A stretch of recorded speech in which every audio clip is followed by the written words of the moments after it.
में हमने स्वर्ग के राज्य के विषय में परमेश्वर की योजना और परमेश्वर के मकसद के विषय में और उसकी पृष्ठभूमि में जाने का प्रयास किया है कि मन फिराने का परमेश्वर का उद्देश्य वास्तविक या आत्मिक रूप से क्या है। तो मन फिराने के लिए प्रभु यीशु मसीह को सबसे पहले जब वह इस जगत में आया और उसका आना ही स्वर्ग के राज्य को पृथ्वी पर लेकर आना है। स्वर्ग के राज्य को जो आत्मिक राज्य है, स्वर्ग का राज्य प्रकट में नहीं आता और उसका उद्देश्य है कि जहां पर व्यक्ति 2 या 3 लोग इकट्ठा होते हैं और जहां पर परमेश्वर की उपस्थिति होती है वहां पर स्वर्ग का राज्य होता है। और जहां पर स्वर्ग का राज्य होता है वहां पर परमेश्वर के स्वर्ग के राज्य के नियम और उसके कार्य सिद्ध होते हैं, प्रकट होते हैं, पूरे होते हैं और उस ज्ञान को बताया या सिखाया जाता है जो परमेश्वर बताना चाहता है प्रभु यीशु मसीह के द्वारा, अपने पवित्र आत्मा के द्वारा उस प्रकाशन को वह देता है और इसीलिए वह स्वर्ग के राज्य को यहाँ पर बहुतायत से प्रकट करता है और स्वर्ग के राज्य को इस पृथ्वी में स्थापित करने की योजना उसने बनाई और जिसका प्रधान प्रभु यीशु मसीह को उसने ठहराया और उसकी शुरुआत, स्वर्ग के राज्य की शुरुआत इस जगत के, इस संसार के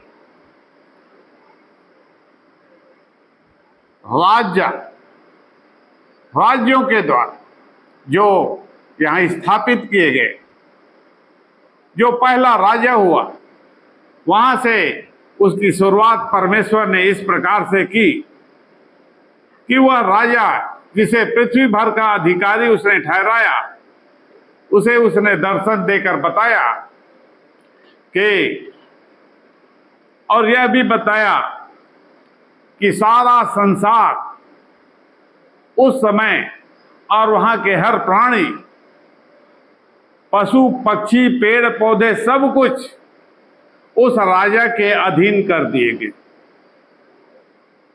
और वह नबूकदनेस्सर है जो सोने का सिर है, जिस मूर्ति को उसने दिखाया दर्शन में, उस राज्य को दिखाया एक मूर्ति के रूप में जो इस पृथ्वी में जब तक पृथ्वी रहेगी, जब तक ये संसार रहेगा, उसे एक मूर्ति के रूप में दिखाया गया। एक मूर्ति के रूप में उसने नक्शा बताया पृथ्वी के उस राज्य के विषय में जहां पर वे राजा होने वाले हैं और अब तक हुए हैं। जितने भी राजा हुए जिसके ऊपर इस संसार की जिम्मेदारी परमेश्वर ने दी इसे चलाने की और इसमें काम करने की, तो उसने नबूकदनेस्सर को उन सब बातों को बता दिया दर्शन के द्वारा कि तेरे बाद एक और राजा होगा। तो उसके बाद 2 राजा आया, उसका रूप चांदी के समान, गले से और छाती का हिस्सा, उसके बाद बाह और छाती पीतल की, और पेट तक। उसके बाद जो हिस्सा उस मूर्ति का दिखाया, उसका हिस्सा क्या था? पीतल का था। पहला सोने का था, दूसरा चांदी का था, तीसरा पीतल और पेट का था। पेट तक का भाग मूर्ति का पीतल का था और कमर से नीचे जो भाग है, टांग का भाग, पैर का भाग, वह क्या था? लोहे का। लोहे तक का भाग और लोहे के राज्य को लोगों ने इस समय, इस युग में देखा। मूर्ति का वह भाग जो लोहे का था, लोहे का शासन, उस राज्य का रूप लोहे के समान कड़ा था। तो कड़ा शासन किसका था? जो इस पूरे संसार में ब्रिटिश शासन का था। सारे संसार उसके अधीन आ गए थे और सब लोग उसके द्वारा कुचले गए। इतने रूप में हर देश से कोई देश नहीं छूटा उसके शासन काल से जहां पर उसका राज्य का विस्तार नहीं हुआ, और वहां के लोग उस लोहे के शासन के द्वारा कुचले गए। इतना कड़ा शासन था। और उसका अंत जब हुआ, उसका अंत हो गया, ब्रिटिश शासन का अंत हो गया, वहां पर राज शासन का भी अंत हो गया, राजतंत्र का अंत हो गया। तो जो टांग का भाग था, उसके नीचे लोहे और मिट्टी का था पैर। तो वह कौन से भाग को दिखाता है? वह लोकतंत्र को, वह लोकतंत्र को दिखाता है। और जब लोकतंत्र का राज्य इस संसार में शुरू हुआ, तो लोकतंत्र को प्रकट करने वाला कौन सा देश है? वह देश अमेरिका है और वही उसका प्रधान है।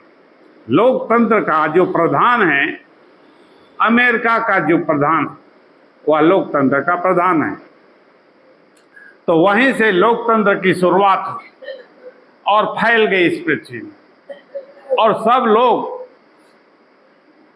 लोकतंत्र के दायरे में आ गए और हर जगह लोकतंत्र स्थापित हो गया। अब परमेश्वर इस लोकतंत्र के अंत में क्या कहता है? एक पत्थर बिना किसी के खोदे, एक पत्थर बिना किसी के खोदे उखड़कर उस मूर्ति के पांव से, जो मिट्टी का और लोहे का था, टकराया। और उस मूर्ति से जब वह टकराता है तो उस पैर को, जो लोहे का था और मिट्टी का था, उसके साथ सारे मूर्तियों को चकनाचूर कर दिया। सारे मूर्ति को, उस नक्शे को, उस प्रारूप को जो मूर्ति का था, मतलब शासन व्यवस्था, इस संसार के शासन व्यवस्था को पूरी रीति से उसने क्या कर दिया? चकनाचूर कर दिया। और ऐसा चकनाचूर किया कि वह खलिहान में धूप काल के समय जो भूसे रखे गए थे अनाज की, जो आंधी आती है, हवा चलता है तो उड़ जाता है, और ऐसे उड़ता है कि उसका पता भी नहीं चलता। लू जब चलता है भयानक रूप से, तो वे सूखी घास, जो भूसे होते हैं, वे उड़ जाते हैं। तो लोकतंत्र इस संसार का आखिरी शासन व्यवस्था है, जहां पर वह पत्थर बिना किसी के खोदे उखड़कर उसमें लगता है, टकराता है, और जब वह टकराता है तो उस पूरी व्यवस्था को चकनाचूर कर देता है, और चकनाचूर ही नहीं करता बल्कि उसे भूसे के समान उड़ा देता है। वह पत्थर कौन है? वह पत्थर कौन है? परमेश्वर ने जो उस नक्शे को, इस संसार के शासन व्यवस्था को दिखाया, उसने अपने एस्टीमेट को दिखाया, उसने कि वह पत्थर प्रभु यीशु मसीह है और कैसे इस संसार को भूसी के समान उड़ा देगा और इस संसार की शासन व्यवस्था को उस भूसी के समान उड़ा देगा और सब कुछ खत्म हो जाएगा, सब कुछ नाश हो जाएगा। अपने आप कुछ भी नहीं होने वाला, लेकिन वह परमेश्वर के द्वारा वह पत्थर इस जगत में उन राजाओं के समय उसके राज्य को जब वह प्रकट करता है, स्थापना करता है, प्रभु यीशु मसीह के स्वर्ग के राज्य की स्थापना उसी समय से उसने करना चालू कर दिया। और जब प्रभु यीशु मसीह आए तो उसने मन फिराने के लिए कहा और स्पष्ट रूप से बता दिया कि मैं इस लोकतंत्र में टकराने आया हूं और इस लोकतंत्र को पूरी रीति से चकनाचूर कर दूंगा और खत्म कर दूंगा और मिटा दूंगा।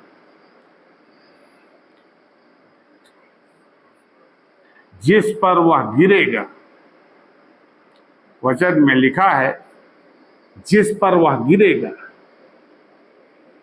वह उसे पीस डालेगा।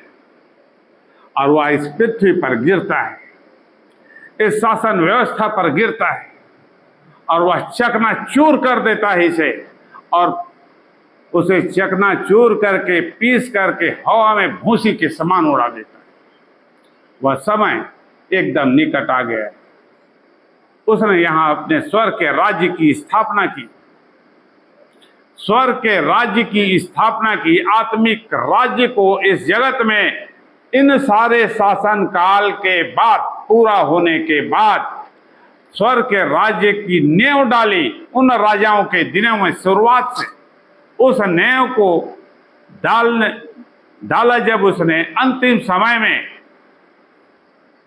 उस राज्य को पूरी रीति से प्रकट करने के लिए उस पर काम किया। और जब उस काम को पूरा करने के लिए वह अंतिम स्टेज में पहुंचता है, और जब अंतिम स्टेज में पहुंचता है तो वह बताता है कि इस संसार को, इस जगत को मैं भूसी के समान उड़ा दूंगा। उससे पहले तुम्हारे लिए अवसर है कि मन फिरा लो, क्योंकि यहां तुम परमेश्वर की प्रतिज्ञा को देखते हो और जानते हो और उससे प्रार्थना करते हो। वही परमेश्वर इस संसार को भूसे के समान उड़ा देगा। वही प्रभु यीशु मसीह इस संसार को भूसी के समान उड़ा देगा। और इस कारण से उसने कहा स्वर्ग का राज्य एकदम प्रकट होने वाला है, और जो पुराना राज्य है पूरी रीति से तबाह हो जाएगा, खत्म हो जाएगा, उसका नामो निशान नहीं दिखाई देगा। और जिसे उस स्वर्ग के राज्य में जाना है, उसमें अपना नाम लिखवाना है, उस राज्य में अपने आप को देखना है, तो मन फिरा ले, क्योंकि वह पत्थर जो बिना किसी के खोदे उखड़कर उस मूर्ति पर गिरता है, जो पूरी रीति से उसे क्या कर देता है, तबाह कर देता है, पीस डालता है, चकनाचूर कर देता है, भूसी के समान उड़ा देता है। तो इतनी बड़ी पृथ्वी और यहाँ की शासन व्यवस्था और यहाँ की जितनी भी प्रकार की शक्ति है, वह सब कुछ नगण्य और तुच्छ गिरी गई उसके सामने। क्योंकि जब एक राजा आता है तो आने से पहले राजा तभी वह बनता है जब पिछले राजाओं को वह सत्यानाश कर दे, मार डाले, खत्म कर दे, तभी वह आएगा। पुराने समय में राजाओं के इतिहास को देख ले। जब कोई राजा कहीं पर जीत हासिल करता था तो इस स्थान को, उस देश को वह पूरी रीति से जलाकर फूंक कर देता था। हर मनुष्य को, प्राणियों को, पशु पक्षियों को, कोई भी चीज नहीं छोड़ता, वह पूरी रीति से तबाह कर देता है, एकदम खाली कर देता है। तो वैसे ही परमेश्वर इस पृथ्वी को पूरी रीति से खाली और सुनसान कर देगा, क्योंकि राजा वही है और वही इस पृथ्वी पर राज्य करने के लिए आने वाला है, प्रकट होने वाला है। तो यीशु मसीह ने अपने लोगों को आशा दी है कि जब वह प्रकट होगा तब तुम भी प्रकट होगे। डायलॉग उसने नहीं मारा है, उसका वचन सत्य है। और एक बार उसने कहा, जो कह दिया, जो कहा है, ठीक वैसा ही है, उसमें हेर फेर नहीं है, आगे पीछे नहीं किया जा सकता।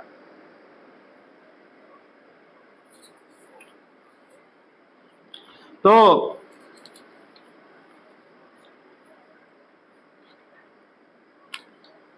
यहां पर उस राज्य के विषय में हमने देखा कि कैसे परमेश्वर अपने राज्य की स्थापना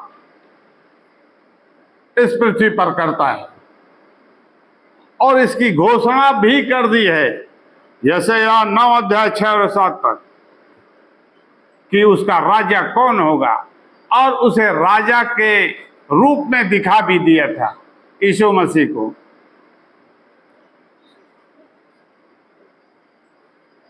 अब वह पिता की महिमा में आएगा, मतलब राजा के रूप में आएगा। जब भी आएगा इस पृथ्वी में, यहाँ के शासन को अपने हाथ में लेने के लिए आएगा।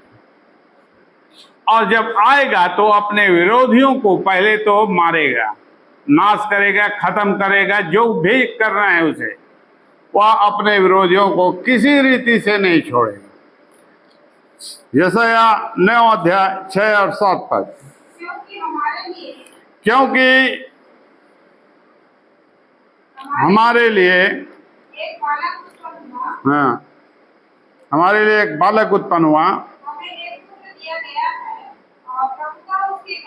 और प्रभुता उसके कांधे पर होगी। प्रभुता उसके कांधे पर होगी। प्रभुता शब्द को ध्यान दे, प्रभुता उसके कंधे पर होगी, जिम्मेदारी उसके कंधे पर होगी। इस संसार की जिम्मेदारी, इस संसार की जिम्मेदारी किसके ऊपर होगी? वह बालक जो आज 2000 साल पहले उत्पन्न हुआ, जिसका नाम लोगों ने इमानुएल रखा, और वही लोगों ने परमेश्वर की ओर से, और वही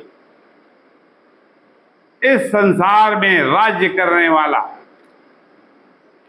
उसके कंधे पर यह जिम्मेदारी सौंपी गई कि वह पृथ्वी को अपना ले, अपने अधीन कर ले, उसके हाथ में दे देगी। पौता उसके कंधे पर होगी। और दूसरी बात उसके बारे में बताया कि वह, उसका नाम अद्भुत युक्ति करने वाला। अद्भुत युक्ति करने वाला। अद्भुत युक्ति कौन करता है? जो एक सामान्य मनुष्य संसार के समान काम करता है, जो सबको समझ में आता है, और जो ऐसा काम करता है जो मनुष्यों के समझ में नहीं आता है। उसे समझ में नहीं आता है कि उसने क्या किया क्या नहीं किया, लेकिन जब वो समझ में नहीं आता है तो वह उसे आश्चर्य की दृष्टि से देखता है, वह आश्चर्यचकित होता है। वह ऐसे काम करेगा जो मनुष्यों के लिए आश्चर्यचकित कर देने वाला हो, जो इस पृथ्वी के दायरे से बाहर काम करता है, इस पृथ्वी की सामर्थ्य से बाहर काम करता है। पृथ्वी में जो सामर्थ्य है वह उसे समझ जाएगा। मनुष्य उसे समझ जाता है। कितने ही बुद्धिमान और पंडित इस संसार में हैं जो उस ज्ञान का उल्था करते हैं, जो उसे समझ में नहीं आता। लेकिन परमेश्वर के उस ज्ञान को खोलने की सामर्थ्य किसी में नहीं, और वह प्रभु यीशु मसीह है जो परमेश्वर के ज्ञान को खोलता है। और जब वह उसके ज्ञान को खोलता है तब लोगों को, उसके पहले तो उन्होंने कभी उसे देखा नहीं है, कभी उसे समझा नहीं है, कभी उसे जाना नहीं है, उसके अमल में नहीं आया है। वह स्वर्ग के राज्य का ज्ञान है, ऊपर का ज्ञान है, परमेश्वर का ज्ञान है। तो उस ज्ञान को जब वह प्रकट करता है, अमल में लाता है, तो वह क्या होता है? आश्चर्यचकित कर देने वाला। मनुष्यों के लिए वह अद्भुत होता है। इसलिए मनुष्यों की दृष्टि में वह अद्भुत युक्ति करने वाला परमेश्वर है। और दूसरी बात, तीसरी बात क्या लिखा है उसके विषय में? पराक्रमी परमेश्वर। पराक्रम का संबंध बल से, सामर्थ्य से है। अर्थात वे बलवंत कहे जाते हैं जो आत्मिक जगत में, उन सब में पराक्रमी, अधिक बलवंत, अधिक सामर्थ्य। जो अधिक सामर्थ्य होगा, जो अधिक सब प्रकार से सामर्थ्य होता है, वही तो सबको अपने अधीन में करता है, वही तो सबके ऊपर राज्य करता है। कोई ऐसी साधारण मनुष्य जिसके पास कुछ नहीं है, किसी के ऊपर राज्य कर सकता है? किसी के ऊपर क्या राज्य कर सकता है? यह तो पूरे जगत पे, संसार पर राज्य करने की बात है। तो सबसे जो शक्तिशाली होगा, पराक्रमी होगा, सामर्थ्य होगा, वही इस संसार पर प्रधान होगा,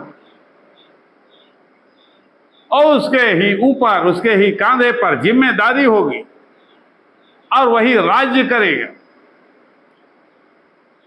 और कोई भी निर्बल व्यक्ति, हारा हुआ व्यक्ति तो राजा नहीं बन सकता।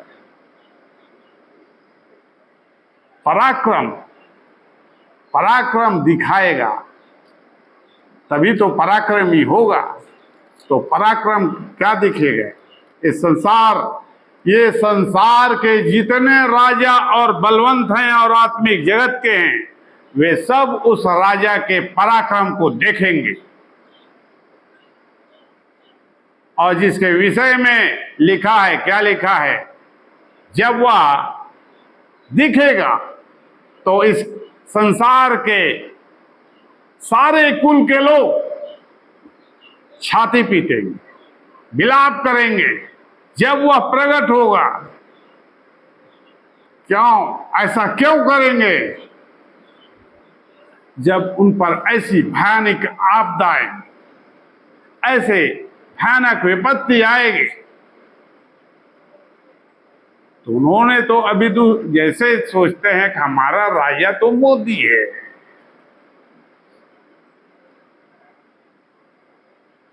लोग यही सोचते हैं, मनुष्य को ही सोचते हैं। जब वो इस संसार का वास्तविक राजा प्रकट होगा तब उन लोग क्या करें, उनके लिए तो कोई रास्ता भागने का नहीं बचेगा, न राजा के लिए न प्रजा के।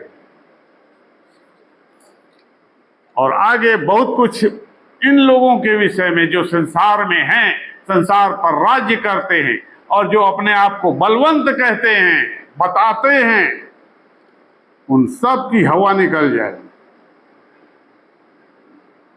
वे सब अपने मुंह छिपाते हुए पहाड़ों की खो में घुसेंगे अपना प्राण बचाने के लिए। तो और क्या कहता है उसके विषय में? वह अनंत काल का पिता, अनंत काल का पिता। अभी तो हम जिसे पिता कहते हैं इस संसार में, वह तो 60 या 80 या 100 साल में मर गए। क्या हो गए? जिसने तुम्हें उत्पन्न किया नए सिरे से, वो तो कभी खत्म होने ही वाला नहीं, वो तो कभी खत्म होने वाला नहीं है। जिसने तुम्हें उत्पन्न किया है वह अनंत काल तक नहीं खत्म होने वाला है।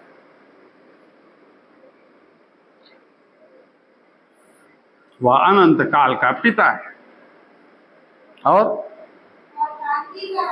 और क्या लिखा है? शांति का राजकुमार। अब यहां पर शांति का राजकुमार कहता है उसे। शांति का राजकुमार क्यों कहता है?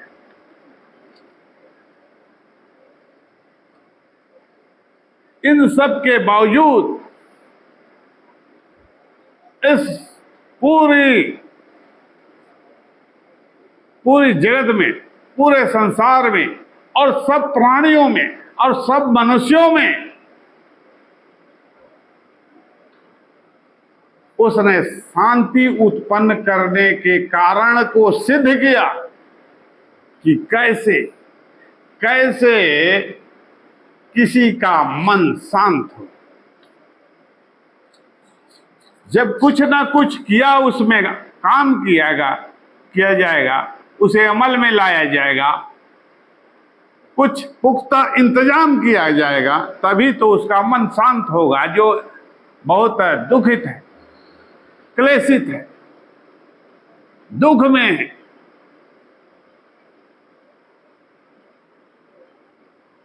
तो उपाय जो करेगा उसी उपाय के द्वारा मनुष्य को और उसके मन में शांति होती।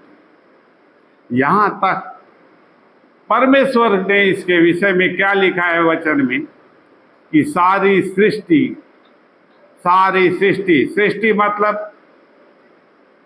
सृष्टि मतलब जो रचा गया, बनाया गया, वह सारी सृष्टि पीड़ा में क्या होती है? कहरती और तड़पती है। क्यों? क्योंकि उनका मन शांत नहीं होता, उनके पीड़ाओं का अंत नहीं होता, उनके दुखों का अंत नहीं होता, उनके क्लेश का अंत नहीं होता। लेकिन यहां पर वह नाम दिया है जिसके द्वारा वह सृष्टि जो कहरती है, पीड़ा में तड़पती है, उसका मन, प्राण और आत्मा शांत हो जाए। क्योंकि वह उसके लिए ऐसा सिद्ध उपाय वह करता है जिसके द्वारा वह पूरी रीति से शांति को पाता है। यह है परमेश्वर के द्वारा नियुक्त किया गया वह राजा जो संसार पर राज्य करने के लिए प्रकट होने वाला है। उसका राज्य प्रकट होने वाला है। और प्रकट होने से पहले जो इस संसार में जो राजा हैं और आखिरी समय में जो राजतंत्र के बाद लोकतंत्र हुआ, वह उस पर गिरेगा और यहीं पर वह उसे चकनाचूर करेगा। उसके साथ पूरे राजतंत्र को, जो उससे जुड़े हुए लोकतंत्र में बहुत से राजा चुनाव लड़के जीत जाते हैं, प्रधान बन जाते हैं, तो कठोर लोग भी और निर्बल लोग भी आज ऊंचे पद में पहुंच जाते हैं। तो ये सब प्रयोग हो चुका, छोटे से लेकर बड़े तक सबको अवसर दिया गया इस संसार पर राज्य करने का। अब उनका समय खत्म हो गया, अब परमेश्वर का समय है।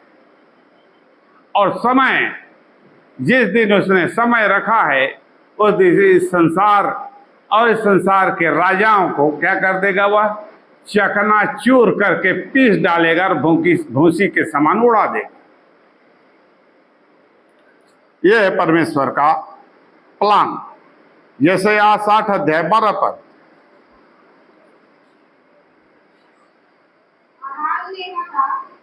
मैं नहीं मानने का और मैं यहोवा की परीक्षा नहीं करूंगा। यशायाह 60 अध्याय 12 पद।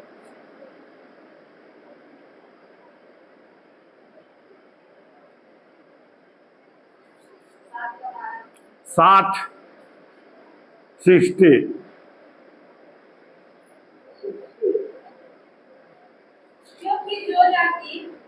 क्योंकि जो जाति और राज्य के लोग तेरी सेवा ना करे, जो जाति और राज्य के लोग तेरी सेवा ना करे, ये वे नाश हो जाएंगे। ये बहुत बड़ा खतरा मनुष्यों के ऊपर, राजाओं के ऊपर और इस संसार के राजाओं के ऊपर, प्रधानों के ऊपर और उन सब जातियों के ऊपर जो तेरी सेवा ना करे, जो तेरी सेवा ना करे। तो सेवा अब वर्तमान में देखिए कि कौन सेवा करता है, कौन सेवा कर रहा है, कौन है जो सेवा करने के लिए सामने आया है। वे वही लोग हैं जो तेरी सेवा करने के लिए तेरे चरणों में आकर, मन फिराकर जुड़ गए, सेवा करने के लिए उस राजा की, उस प्रधान की सेवा करने के लिए उन्होंने मन फिराया, अपनी बुराई से अलग हुए, अलग होने का निर्णय किया, इस संसार की शासन व्यवस्था को तिलांजलि दी और परमेश्वर के स्वर्ग के राज्य के विषय को अपनाया, अपने मन में, अपने हृदय में ग्रहण किया और परमेश्वर की सेवा करने के लिए तैयार हो गए। और वे सेवा करते हैं इस रूप में, आराधना के रूप, आराधना करते हैं इस संसार में अब भी, क्योंकि स्वर्ग का राज्य स्थापित हो चुका है। स्वर्ग का राज्य स्थापित हो चुका है और जो लोग उसमें शामिल हैं, जो लोग उससे जुड़े हैं, वे लोग उस राजा की उपासना करते हैं, उसकी सेवा करते हैं, उसकी भक्ति करते हैं, उसकी बात को मानते हैं और किसी के बात को नहीं मानते। किसी भी राजा के बातों को भी वे लोग नहीं मानते। केवल जो स्वर्ग का प्रधान अर्थात का उसका प्रधान का अभिषेक यीशु के द्वारा कहा हुआ जो वचन है, केवल वे उसी को मानते हैं और किसी भी मनुष्य के बातों पर वे उसे कान नहीं देते। हम किसी भी मनुष्यों की बातों पर कान नहीं देते हैं। हम केवल प्रभु यीशु मसीह के शब्द को सुनते हैं और उसका शब्द परमेश्वर के वचन में हम उसे ही देखते हैं, और बाकी सब कुछ हमारे लिए क्या है? काला अक्षर भैंस के समान। जो कुछ भी यह संसार के लोग बोलते हैं वे हमारे लिए क्या है? अंधकार है। हम जानते हैं कि वहां पर हमें कुछ लाभ नहीं होने, और उनका तो अंत हो गया है। वे अपनी सांसें गिन रहे हैं। जैसे लोग कहते हैं आखिरी सांस गिन रहा है, तो लोकतंत्र, उसके राजा और उसके लोग आखिरी सांस गिन रहे हैं। जितने भी राजा हुए अब तक और उसके जितने भी प्रजा हुए, जितने भी अनुयायी हुए, वे सब आखिरी सांस गिन रहे हैं। और अचानक एक दिन भूसी के समान उड़ जाएगा। एक झटके में उनका पता नहीं चलेगा। और तब वह प्रधान, जो स्वर्ग के राज्य का प्रधान है, वास्तविक रूप में प्रकट होगा। तो मनुष्यों के लिए क्या उचित है? जो जाति और जो राज्य उसकी सेवा ना करे वे क्या हो जाएंगे? जो जाति और राज्य उसकी सेवा ना करे वे क्या हो जाएंगे? नाश हो जाएंगे। तो ये खतरा है, पहले से बता दिया है। और इसलिए मन फिरा कर मेल कर लो उस राजा से जो आत्मिक राज्य का प्रधान है। मेल कर लो पहले से।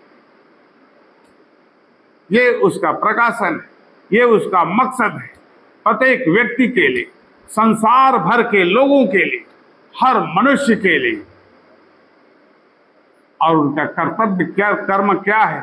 उसकी सेवा करना, उसके अधीनता में रहना।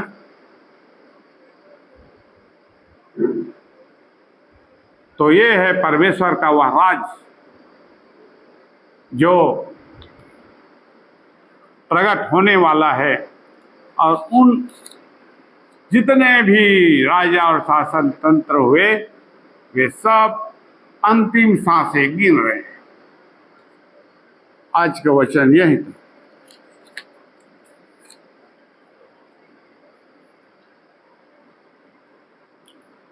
अलका प्रार्थना करें।